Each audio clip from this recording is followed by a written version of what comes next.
When we've received the incoming lead from Brookfield Relocation and it's a seller and we've competed and achieved that listing opportunity to service the seller, then the real work begins.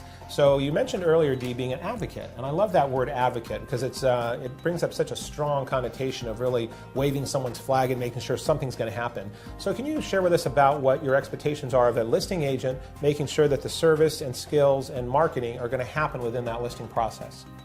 Well, very good. We do have a marketing program, and we ask our agent to participate in that program, helping the individual understand how to price their home in a market such as we have today and be competitive so that they attract the buyers to their property is of utmost importance. As we know, those first initial weeks on the market are so crucial, and typically the first offer that comes in on the property is the best.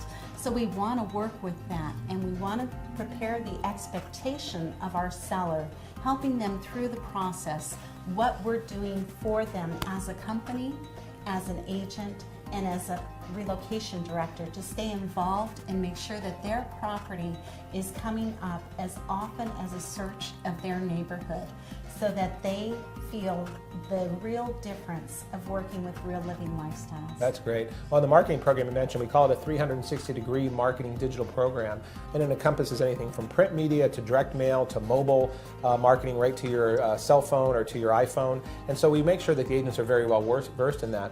And then the word advocate, D makes sure from a service standpoint that you don't micromanage the process per se, but you definitely are an advocate and an asset to that agent and to the consumer. So how do you stay involved during the process, say why it's on the market and until offers come in, and how are you making sure that process, you're kind of keeping that glue together? Well, regular follow-up. I expect my agents to give bi-weekly reports on how the property has been marketed, how many showings they've had, what type of follow-up they've had, because that all gives us a vision as to the pricing of the home and things that we may have not seen on our first visit to the home that may be standing out to the buyer, so that we can make any adjustments or corrections to make that property more desirable.